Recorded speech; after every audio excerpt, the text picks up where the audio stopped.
Good evening, everyone. It's been a while. I'm not going to spend a ton of time telling you why I've been so absent from YouTube in the past weeks. Long story short, volunteering and school is taking most of my free time. Actually, the time I usually use to edit my videos. So I was watching Roots and Refuge and saw her video about this mega collaboration concerning books, and I thought that's a good idea for me because I love reading. I love reading at night. I love reading on my free time.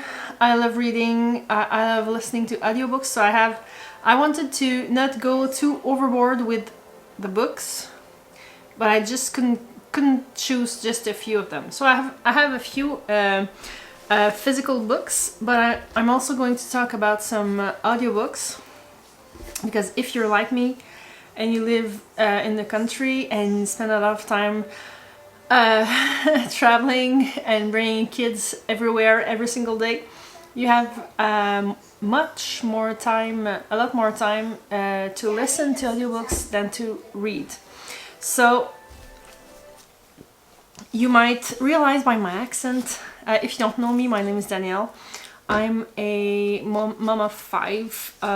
We are homeschooling. We are dare I say homesteading. I have a big garden. We have chickens, and I love cooking. I love all these kinds of stuff. We moved here 2.5 years ago. I've been gardening for maybe 10 to 15 years, but seriously for like 3 years. So a lot of things are new to me, but I've been invested in cooking and our foods for a long time. So you might, as I was saying, you might recognize by my accent that it's not super natural for me to speak English. That's because my main language is French. So, and I know a lot of people from Quebec watch my channel. I know some folks that do not come from Quebec do speak French. So what I'm gonna do, I do have a few books in English, in French, in English too, but in French. I'm in zone 2, so I decided that I would suggest these books too, because they're pretty rare from my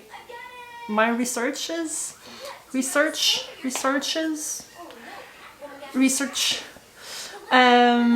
They are more rare, but I mean, if you don't understand French, or if you're near me or in my province or whatever, they can be very good for you. So I'm going to keep these to the end. I'm gonna start by the real English ones, and I'm going to after that talk about some that I have in French, that I read in French, but that do have some English versions. So I'm not going to go in any particular order because I'm going to start with the one on top of my pile, and this one I didn't finish yet because it's a really it's pretty massive in information, and when night comes I'm not usually that much capable of focusing on what I'm reading. Polyface Micro from Joel Salatin. So far it's really good. I love how he talks about, I mean, look at this. This is all information for having livestock when you don't have that much space and don't necessarily want to have like 50 cows or things like that. So I'm not gonna go further with that because I didn't read it cover to cover yet. It's in progress. This one I bought it because it looked so nice. Attainable, sustainable, from The Lost Art of Self-Reliant Living. Like a lot of books, it covers many subjects, not necessarily deeply, but I found this one to be enough. to try things. I don't really like to read a book like this when they touch a ton of subjects, but not enough to say, okay, I'm gonna try that with the information I just have in this book. But this one, it's not super deep, but you can have information and you can learn a few things and try new things, leather work. It's really, there's really a lot of them. Honestly, I was really surprised because you look at these books and you think, oh, you're gonna learn a little bit about cooking and gardening and a few things. But see, this one has wool felting, waste-free food storage, dyeing, like making dyes, cooking outdoors, building a fire, trekking, having small livestock. It's really a compost. I mean, everything is there. Beekeeping. They talk about gardening, of course, pollinators, fermenting. I mean, it's a really big book. It's really nice looking. I love the look of it, the feel of it, and it really does touch many things, just enough for you to try. Really good book. This one, yeah, this is a companion workbook, but A Year Without the Grocery Store. This is the workbook. I just took the first one I found, but this is really how to have a year without the grocery store. So she talks about a lot of I did have the book, but I did also listen to the audiobook because she's super resourceful when it comes to canning. Well, not canning, but you know, when it comes to preserving, and I really need to listen to it again, quite honestly, because now that I'm thinking about it, I remember that I knew about canning, fermenting, and freezing, and freeze drying, and dehydrating, and all of these things, but listening to her, and it was like, she did have a lot of good tips in there to spend a year without the grocery store. In the same vein, not yet, not this one. I'm gonna go with this one is a really good book for people in my areas. The Year-Round Vegetable Gardener. Basically, well, it's really not enough for my zone. I mean, there is just no way unless I have a super isolated and heated greenhouse that costs me a ton, a huge bill, a huge electricity bills. I cannot harvest year round, but she does have a lot of tips and tricks on how to expand your season, even for people like me. I mean, instead of having a garden for 3 months, I can have a garden for 5, 6, 7 months with her tips. So real good book. She did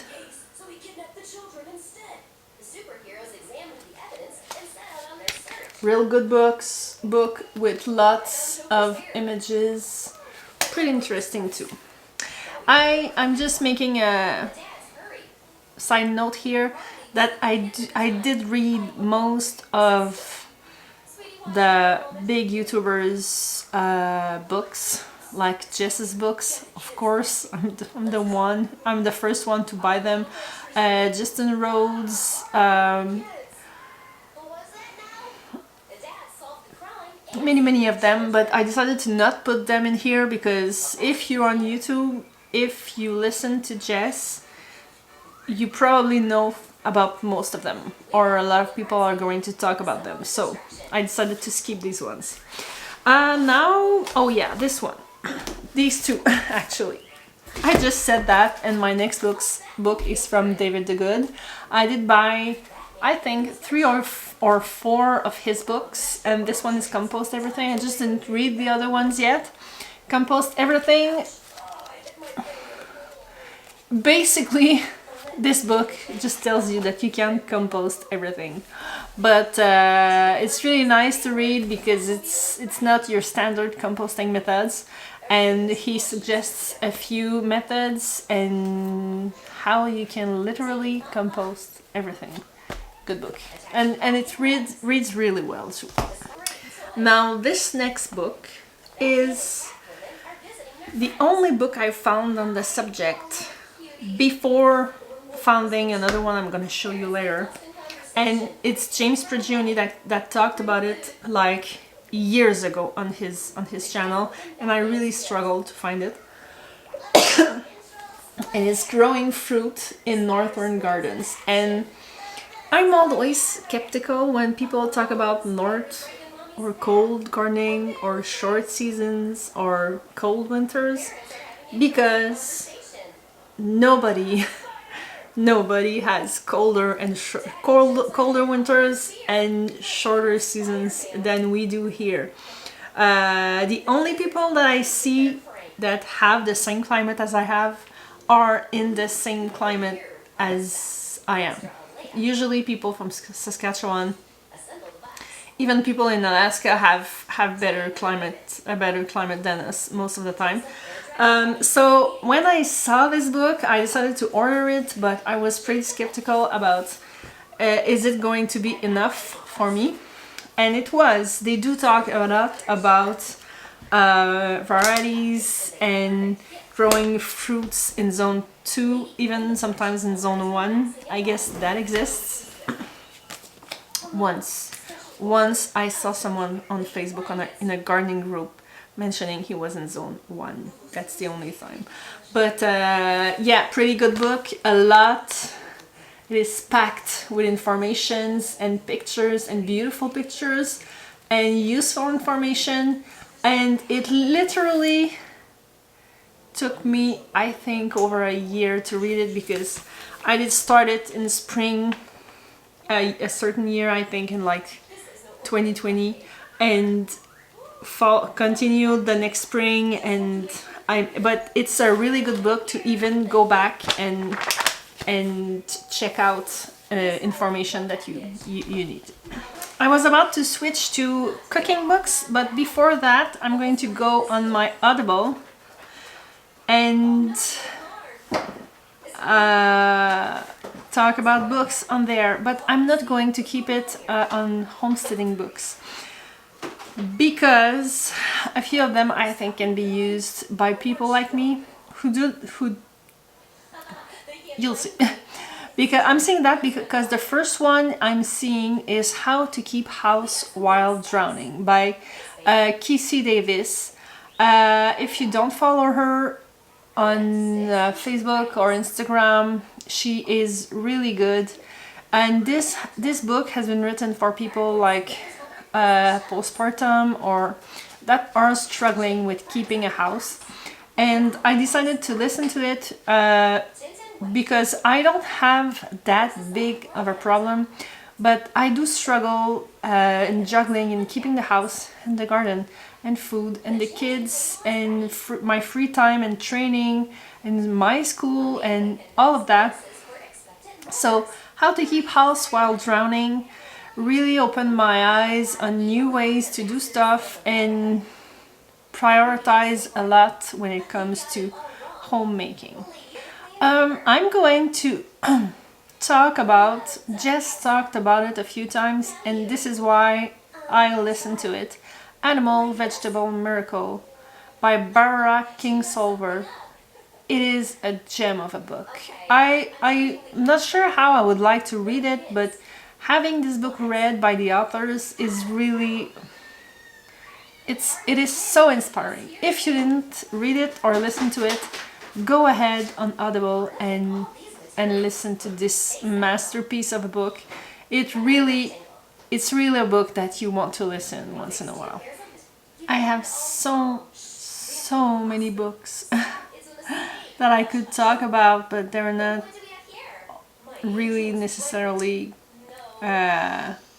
on the subject of this video, so I'm not going to talk about them that much, but basically most of my books are about homeschooling. So I do have a lot of books about starting your farm and things like that, but I think for Audible these are the ones. If someone wants to have some more about homeschooling books, I can make a video by itself, because I do have more than 20s that unfortunately I would not be able to tell you exactly what the book is about, but I know I loved it. So let's move to the kitchen subject. We're almost done. This book has been talked about on a few channels. Traditionally fermented foods. I did start to read it and check the recipes last year when I started fermenting, and it is so nice to look at, and it does have a ton of recipes in it, and I love that they teach a lot of the principles in it. But I do have another one concerning fermentation, but this is a pretty good one. But my favorite of all is Révolution Fermentation. This one is available in English. They also have a website with a ton they have an online shop, and this is where I got my jars, my bottles, I got my my SCOBY there, and it's really all quality material. But they also have their Facebook page. I mean, with these guys, you have all the answers, because their books, they have a few. I always have Revolution Kombucha, and I think there's another one, but this one is also filled with beautiful images, but it really go in details about the proteins, the water, the role of the water, the types of fermentation, what happens, and I love books when you can just like, when you hear that, when you just touch them. So this one is on their website, is available in English, in French too. They are people from here, but I mean, everything they do is available in English too. I'm going to move in French. And the best book, I mean, if I had one book that I could talk about, I would suggest, I just can't find my book, and it's called Le Jardin Vivrier by Marie Thévard. And I don't know why, it's probably close by, because I always have it. I read it when I got it from cover to cover, but she does have, it's written by her daughter or granddaughter, I think. It's from a lady from Saguenay. She lives in Zone 3, and she's almost self-sufficient since years and years and years.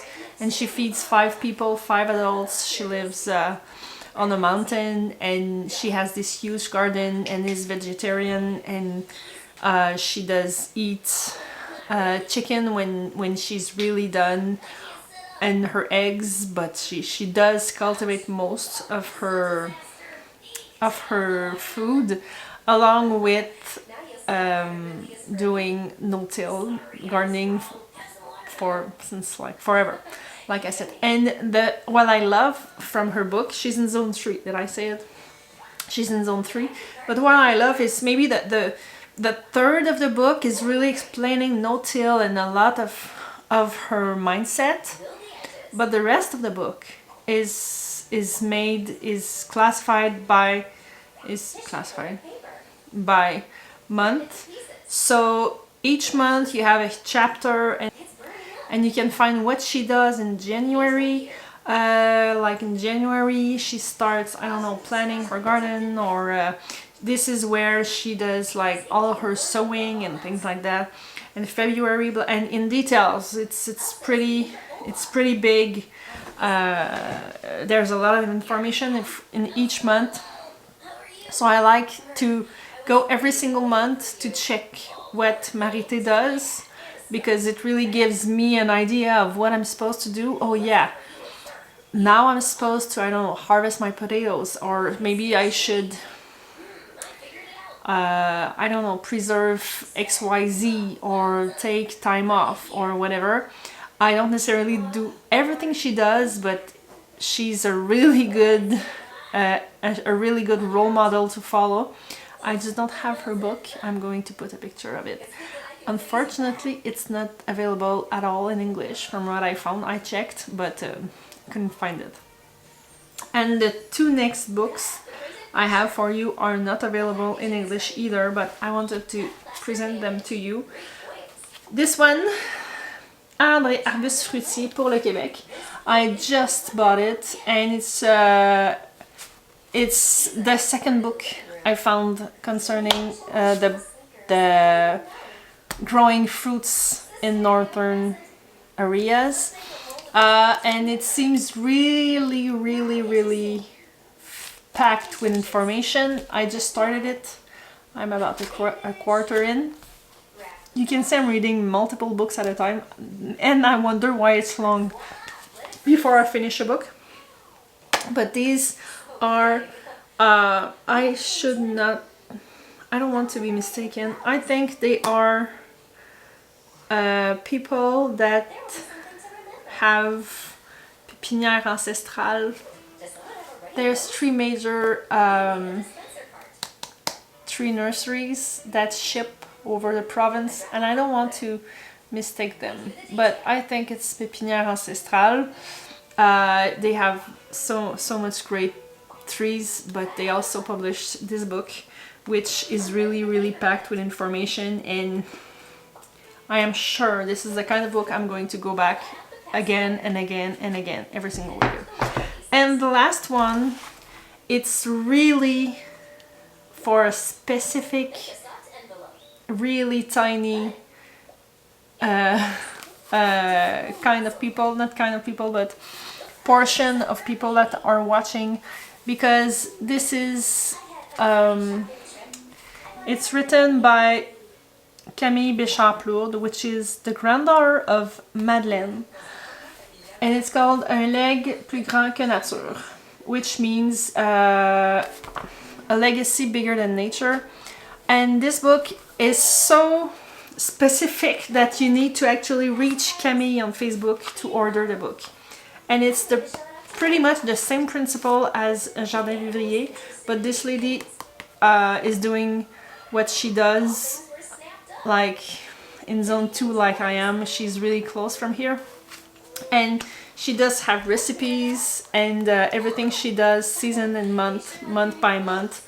So it's really inspiring, and she doesn't have a big greenhouse, or she does start all her seeds by the window, and I mean, she's really the old-fashioned way.